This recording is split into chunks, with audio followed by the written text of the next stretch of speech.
Hello friends, you are listening to Jatin Verma. Analysis करते हैं आज के न्यूज़ का, जो कि एडिटोरियल्स हम पहले डिस्कस कर चुके हैं। तो मैंने बताया कि न्यूज़पेपर का डिस्कशन दो पार्ट्स में अब किया जाएगा, न्यूज़ एनालिसिस अलग, एडिटोरियल एनालिसिस अलग। तो हमारा एडिटोरियल एनालिसिस जो आज का रह गया है उसे डिस्कस करते हैं। पेज 10 पे सीधा न्यूज़ है, पेज 1 पे वही सब चल रहा है, कुलभूषण जाधव, वो रेपिटेशन ऑफ न्यूज़ है, फिर ट्रिपल तलाक का मामला है। तो directly coming to page 10 and analysing this news of this ransomware, जो अभी ये फिनोमिना चल रहा है अटैक का, रैंसमवेयर अटैक का, तो उसे डिस्कस करते हैं। Indian computer emergency response team, तो ये एनालिसिस में आपके लिए ये इंपॉर्टेंट है। जो भी चल रहा है रैंसमवेयर, जो भी चल रहा है, आपको ये ध्यान देना है प्रीलिम्स के लिए, मेंस के लिए, कि हमारे इंडिया में नेशनल साइबर सिक्योरिटी पॉलिसी कितनी सशक्त है, कितनी कैपेबल है उसको डील करने के लिए। India currently has a top layer of agencies performing cyber operations.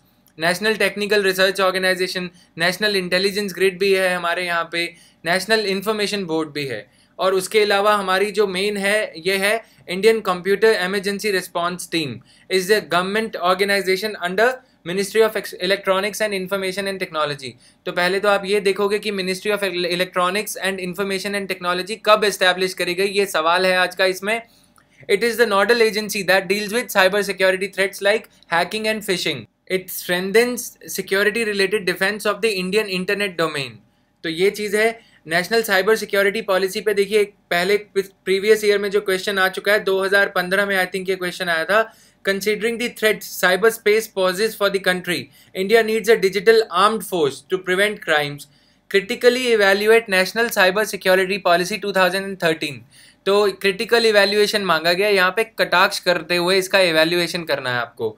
Outlining the challenges perceived in its effective implementation, तो ये क्वेश्चन था जो कि 2015 में पूछा गया। इसके लिए जो मोस्ट रेलेवेंट मुझे जो लिंक मिला, IDSA का ये लिंक है, ये मैं कमेंट सेक्शन में शेयर कर दूंगा, और कोरा पे और सब जगह इसके नोट्स फॉर्म में डाल दूंगा तो डाल दूंगा, नहीं तो मेरी कोई जिम्मेवारी वाली बात नहीं है, लिंक शेयर कर दिया जाएगा कमेंट्स में।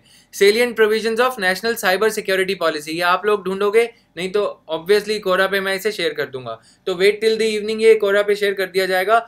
आपके लिए टास्क ये है फ्रेंड्स, मैं कितना भी शेयर कर दूं, आपको इन डिटेल से, जैसे कि ministry of information and technology कब एस्टैब्लिश करी गई, और उसके बाद ये सर्ट जो है ये किसकी अगुवाई में काम करती है, प्राइम मिनिस्टर की, कैबिनेट सेक्रेटरी की, किसकी, नेशनल सिक्योरिटी एडवाइजर की, किसकी, ऐसी ऐसी डिटेल्स आपको खुद फाइंड आउट करनी होंगी। आगे चलते हैं। रैंसमवेयर है क्या? Ransomware has a habit of mutating and so it changes. देखिए, रैंसमवेयर, रैंसम होता है मतलब कि आपकी फाइल्स को ये ब्लॉक कर देगा, और उसके बाद आपसे कुछ पैसे मांगेगा बिटकॉइंस में, कि इसे बिटकॉइंस दो, तो आपकी फाइल्स जो है वो फिर अनब्लॉक कर दी जाएंगी। तो आपकी फाइल्स इस वे में हैक करी जाती हैं कि कुछ पैसे इसको चंदा दो तब ये जाएगा, तो इसीलिए इसे रैंसम नाम दिया गया है। तो ये है, many security firms are already aware of WannaCry in the past forms and most are looking at this one right now to see how it might be stopped. तो इसे कैसे रोका जाए, काफ़ी सारी फर्म्स हैं ये ट्राई कर रही हैं। तो जो भी मतलब ग्लोबल सिक्योरिटी एजेंसीज हैं USA की और ये सब की, वो ये ट्राई में लगी हुई हैं। What is Trojan, worm, virus, malware, ये सब आपको स्टडी करना है। Important for GS cyber security का जो टॉपिक है आपके पेपर में, जो हरे में दिया जाता है, वो मेंस के जो टॉपिक्स हैं उनसे रिलेटेड होता है। यहाँ पे हमारा ये रूल है लेक्चर का, तो ये हरे में जो दिया गया है ये है आपके GS सिक्योरिटी में, जो साइबर सिक्योरिटी का टॉपिक है GS पेपर 2 और 3 में। तो ये पॉइंट है, what is Trojan, worm, virus, malware. तो साइंस एंड टेक के वे से भी ये इंपॉर्टेंट है, और वैसे भी साइबर सिक्योरिटी के वे से प्री के लिए। पेज 11 पे आते हैं। Palestinian president Mahmoud Abbas, he is in India, तो ये इंडिया में आए हुए हैं अभी। इनका ये कहना है कि Israel is working against 2 state solution, मतलब 2 देश बनने चाहिए, एक इजराइल एक पैलेस्टीन। इजराइल इसके खिलाफ काम कर रहा है, and strong international backing is required to implement it. मतलब पैलेस्टीन का जो सपना है एक सेपरेट उनका राष्ट्र होना चाहिए, उसके लिए कह रहे हैं अंतर्राष्ट्रीय सपोर्ट इनके पास में होनी चाहिए। This is his 5th visit to India. तो पैलेस्टीन के जो प्रेसिडेंट हैं वो 5वीं बार इंडिया आ रहे हैं 2005 से, काफ़ी सिंपल, 5वीं बार 2005 से। He is visiting India after meeting in the US and just ahead of US president Donald Trump's visit to Israel on 23rd May and Palestine this month. मतलब वो इजराइल जा रहे हैं पहले तो डोनाल्ड ट्रंप, उसके बाद में मतलब पैलेस्टीन आएंगे, ये सब चल रहा है, इसके बीच में वो यहाँ पे आए हैं। तो ये एक इंपॉर्टेंट चीज़ है। देखिए, पहले हमने क्या देखा, साइप्रस के जो राष्ट्रपति थे वो यहाँ पे आए, ठीक है, किसके आने से पहले, टर्की के जो राष्ट्रपति हैं वो यहाँ पे आने से पहले। तो इंडिया की जो डेमोक्रेटिक छवि है, अगर आप इंडिया पे कोई ऐसे लिख रहे हो या कुछ लिख रहे हो ऐसा सा अच्छे से दिखाना है इंडिया को, तो हमारी जो अंतर्राष्ट्रीय छवि बनी हुई है हमारे यहाँ पे डेमोक्रेसी के चलते, वो इतनी अच्छी बनी हुई है कि लोग अब जो और कंट्रीज़ के जो state head of the states हैं, राष्ट्रपति हैं, प्रधानमंत्री हैं, वो चाहते हैं कि इंडिया उनके अच्छे मामलों में हस्तक्षेप करे। जैसे कि साइप्रस ने हस्तक्षेप करने को कहा इंडिया से। फिर अब ये महमूद अब्बास यहाँ पे आए हैं इंडिया में, किसके आने से पहले, मतलब डोनाल्ड ट्रंप ने इजराइल और पैलेस्टीन का दौरा करना है इस महीने में। 23 मई को वो इजराइल जाएंगे और लगभग आसपास की तारीखों में पैलेस्टीन भी। This is a historical opportunity. राष्ट्रपति वहाँ के ये कह रहे हैं यहाँ पे प्रेस रिपोर्टर से, because of president Trump's leadership. मतलब ये बोल रहे हैं ट्रंप की लीडरशिप में इन्हें पूरा विश्वास है और ये मतलब ट्रंप कुछ भी कर सकते हैं, तो मतलब ये भी कर सकते हैं शायद कि इनका भी सुलहनामा करा दें। And courage to make peace and help parties to reach ultimate peace deal. तो मतलब ट्रंप के चलते मतलब ये हो सकता है कि जो पीस डील है इजराइल और पैलेस्टीन के बीच में वो साइन हो जाए। This peace deal will help in giving hope and justice and reducing tremendously terrorism in our region and the world. मतलब होप एंड जस्टिस देने की बात करी जा रही है कि मतलब this peace deal will help in ये होप एंड जस्टिस। ये रोल फॉर इंडिया, देखिए इंडिया का रोल यहाँ पे क्या है। वहाँ के राष्ट्रपति कहते हैं we have long advocated for international involvement. तो अंतर्राष्ट्रीय हस्तक्षेप के लिए ये वैसे ही सबसे गुहार लगाते रहते हैं, तो उसी के तर्ज पे इंडिया में भी ये गुहार लगा रहे हैं। In the peace making based on international resolutions to implement 2 states based on the 1967 borders. मतलब 1967 के बॉर्डर के हिसाब से इन्हें ये मतलब चाहते हैं कि ये सुलहनामा हो जाए इजराइल और पैलेस्टीन के बीच में। This could not be achieved unless there is a strong international backing for peace efforts. ये तब तक नहीं हो सकता मतलब जब तक ये इंटरनेशनल सपोर्ट नहीं होगी पीस के लिए, शांति बनाए रखने के लिए। In the case of India we have always mentioned that we want India to be involved besides Arab countries, EU, Russia and other members of BRICS. तो आपके लिए देखो इतनी अच्छी सी डेवलपमेंट्स हो रही हैं, तो पहले तो आप ये बताओगे India as a bastion for democracy. मतलब बेस्टियन का मतलब क्या होता है, ये कुछ सर्च करना, BASTION। मतलब इंडिया एक मतलब मुखौटा बन के आ रहा है इसका डेमोक्रेसी का, मतलब एटलीस्ट वेस्ट एशिया की जब हम बात करें। 2 बड़े एग्जाम्पल साइप्रस और पैलेस्टीन जो सबसे जटिल मुद्दे हैं, लेकिन हमारे पास में ही देखा जाए तो पाकिस्तान हमें ये कहता है कि और देशों को इन्वॉल्व करने की ज़रूरत है। तो उस चीज़ को काउंटर करने के लिए, पाकिस्तान के उस एलिगेशन को काउंटर करने के लिए सही तरीका है। और this could not be achieved unless there is a strong international backing, ये चीज़ हो गई। अब अगर आपको ये एक क्वेश्चन अटेम्प्ट करना चाहिए यहाँ पे, पैलेस्टीन और इंडिया के बीच में क्या रिलेशंस हैं, और जो UN में इंडिया ने पैलेस्टीन के खिलाफ जो मतलब ये लाई जाती हैं इजराइल द्वारा, या इजराइल के खिलाफ पैलेस्टीन द्वारा जो लाई जाती हैं मतलब सैंक्शंस या ये कह लो रेजोल्यूशंस जो लाई जाती हैं, इंडिया का उन पे क्या स्टैंड रहा है। फैक्चुअल डिटेल के लिए आप ये थोड़ा याद करोगे। मेंस के लिए India Israel Palestine relation, triangular जो रिलेशनशिप है, जो ये तिकोना रिलेशनशिप है, तीनों के बीच में संबंध है, उस पर आप टिप्पणी करोगे कमेंट सेक्शन में।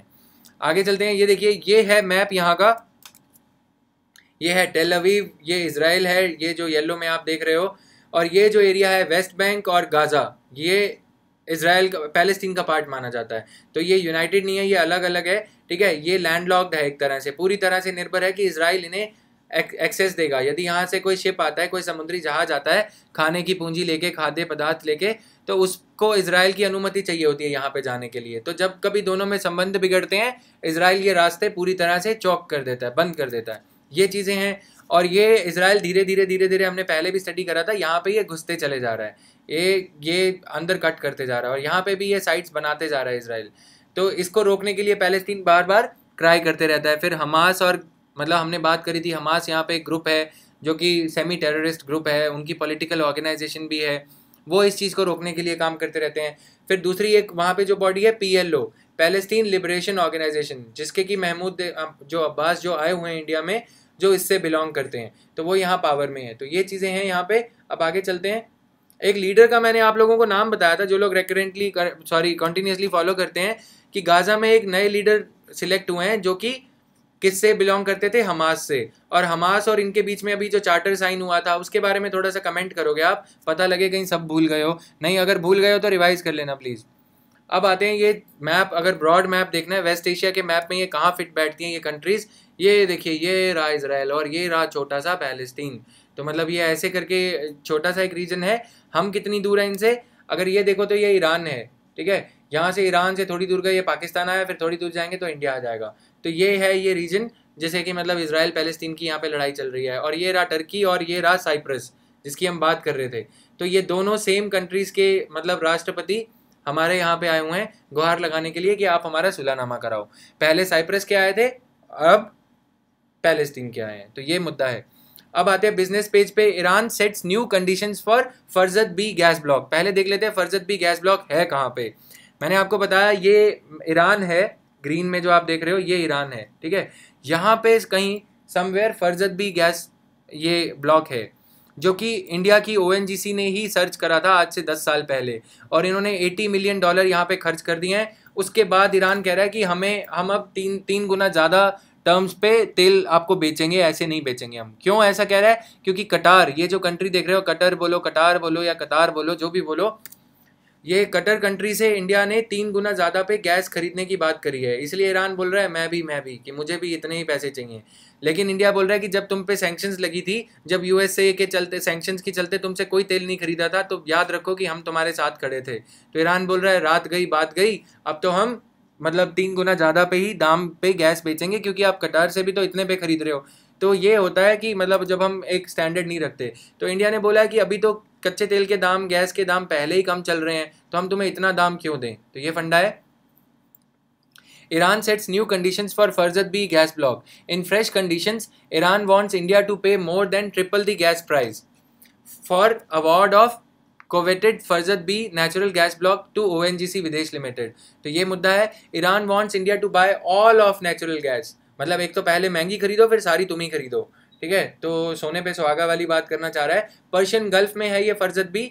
अब इसके अलावा थोड़ी चीज़ें और रिवाइज कर लेते हैं। देखिए यहाँ पे 2 पोर्ट हैं जो इंडिया को कंसर्न करते हैं। अगर आपको कभी match the following type question आए, बंदरे अब्बास, ठीक है, बंदरे अब्बास, और यहाँ पे है बंदरे अंजली जो भी कहो, ठीक है, और यहाँ पे है छबार पोर्ट। ये इंडिया कंस्ट्रक्ट कर रहा है छबार पोर्ट, और ये खुद ही कंस्ट्रक्ट कर रहा है वैसे तो ईरान, लेकिन इंडिया कुछ कुछ इसमें सपोर्ट दे रहा है। किसके लिए? इंटरनेशनल नॉर्थ साउथ कॉरिडोर को पार पहुंचाने के लिए, मतलब रशिया से कनेक्ट करने के लिए। अब अजरबैजान का ये पोर्ट है बाकू, ये भी आपको याद करना चाहिए मैप अगर स्टडी कर रहे हैं तो। और यहाँ से जरांज दिलाराम रोड जाएगी, इसे और क्या नाम दिया जाता है? 606 रोड, ठीक है, 606 रोड नंबर इसे दिया जाता है। याद रखने के लिए इंपॉर्टेंट है, और वैसे कोई 606 आपसे नहीं पूछेगा। तो ये चीज़ें हैं। अब ये जरांज दिलाराम रोड पाकिस्तान में इसे गारलैंड हाईवे बोला जाता है। यहाँ पे बॉम्ब ब्लास्ट पाकिस्तान करवाते रहता है। ये सब चीज़ें हैं। अब the rate being sought by Iran is triple, that is $2.3 billion, $2.3 per MMBTU, ठीक है। तो ये MMBTU मेजरमेंट ऑफ, मतलब मेजर ऑफ वो है quantity. OVL is willing to pay for the gas during times of low global oil prices. If global rates rise, OVL is willing to pay, unwilling है अभी तो, मतलब अभी कह रहा है मैं नहीं पे करूंगा। हमारा OVL मतलब ONGC विद्युत विदेश लिमिटेड, ठीक है। ONGC विदेश लिमिटेड इस कंपनी का नाम है। ये ONGC की वो आर्म है, वो बाजू है जो अंतरराष्ट्रीय कॉन्ट्रैक्ट साइन करती है, जैसे ईरान के साथ, कटर के साथ, फिर सऊदी अरेबिया के साथ तेल के मामले जो साइन करती है। ONGC विदेश लिमिटेड ये नाम है इसका। तो आप बाकी डिटेल्स इसके बारे में स्टडी कर सकते हो, कोई पता नहीं है कुछ पूछ लिया जाए।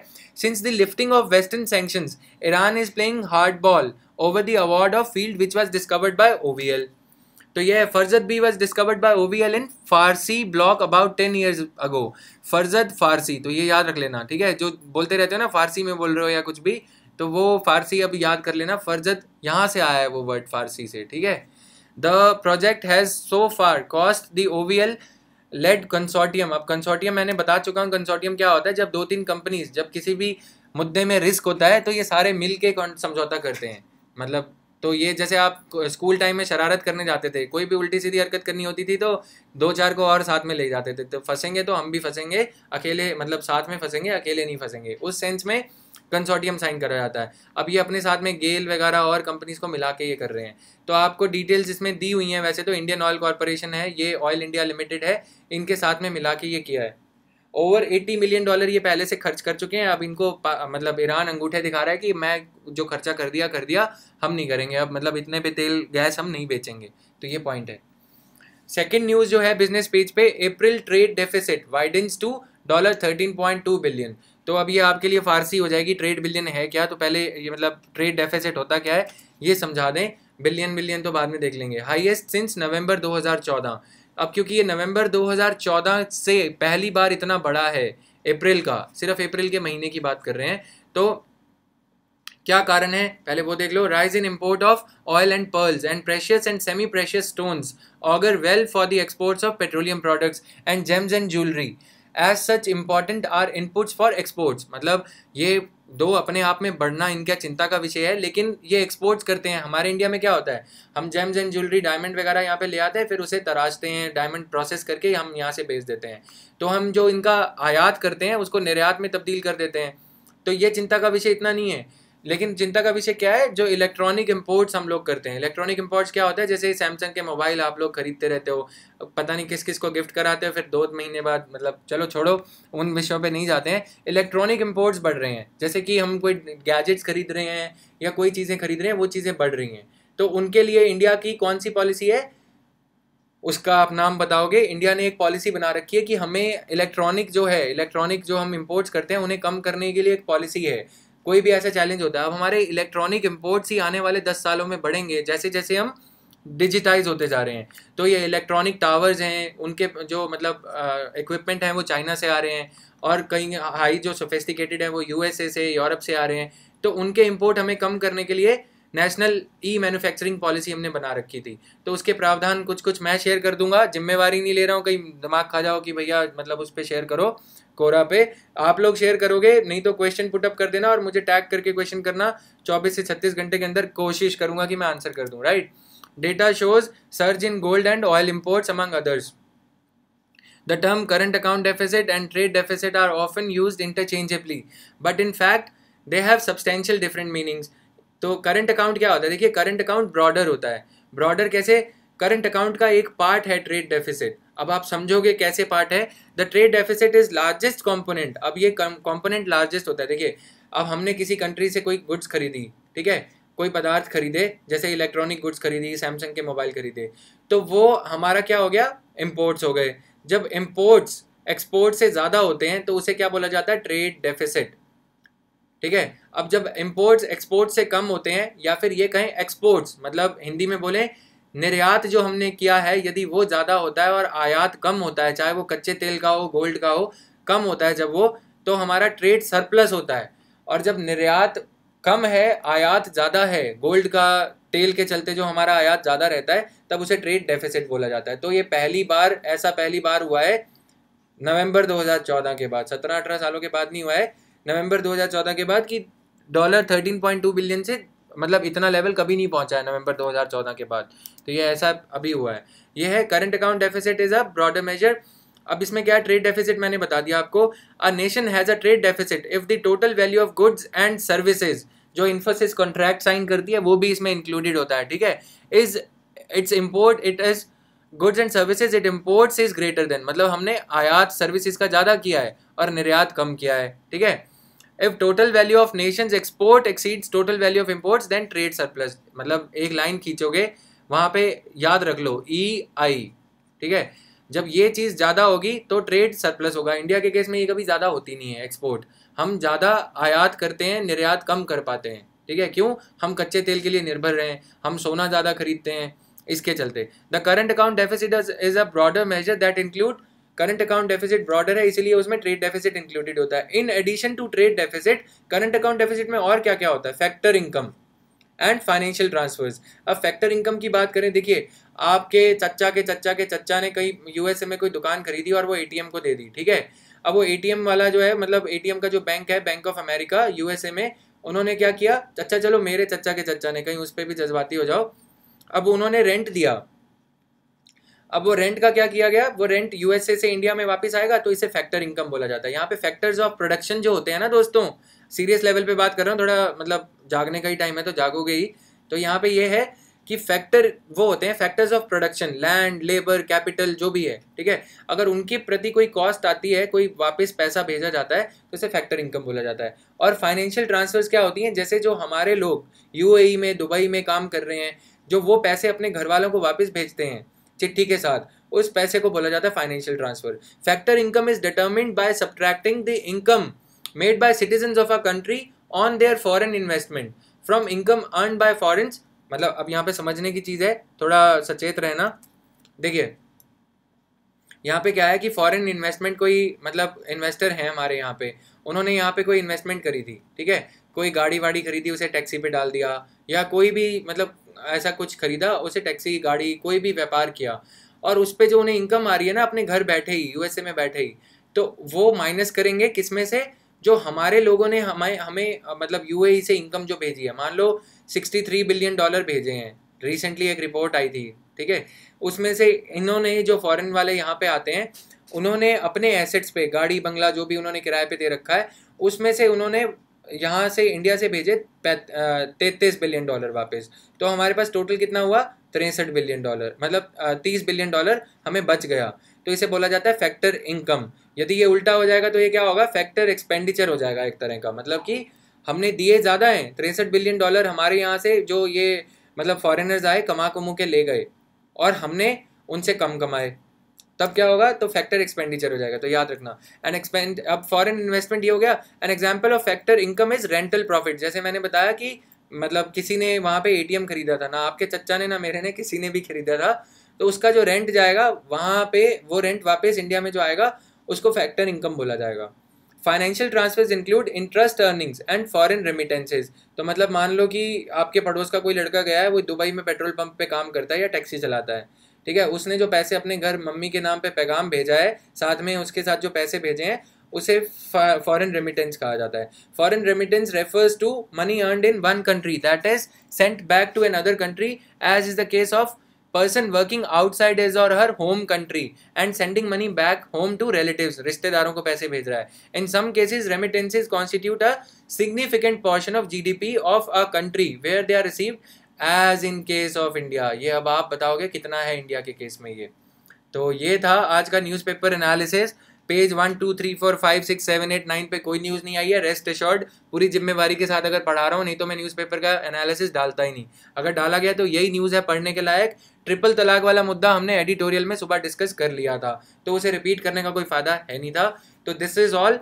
कल से नहीं तो परसों से न्यूज़पेपर सुबह 7:30 बजे हिंदी एनालिसिस और दोनों, और 9:30 बजे इंग्लिश, दोनों ही अपलोड हो जाया करेंगे, रेस्ट एश्योर्ड। अभी 1-2 दिन ये चैनल वैनल के चलते मैं कोरा पे भी आंसर नहीं कर पा रहा हूँ, हम्बली बता रहा हूँ कि कोरा वोरा पे सब चीज़ रेगुलर हो जाएगी, गिव मी सम टाइम, क्योंकि ये नया चैनल शुरू करना ये तामझाम आता नहीं था, तो थोड़ा सीख रहा हूँ, आप लोगों के चलते या अपने चलते पता नहीं, ठीक है, तो उसके चलते थोड़ा टाइम चाहिए मुझे। Thank you friends, keep up the support that you are giving, thank you.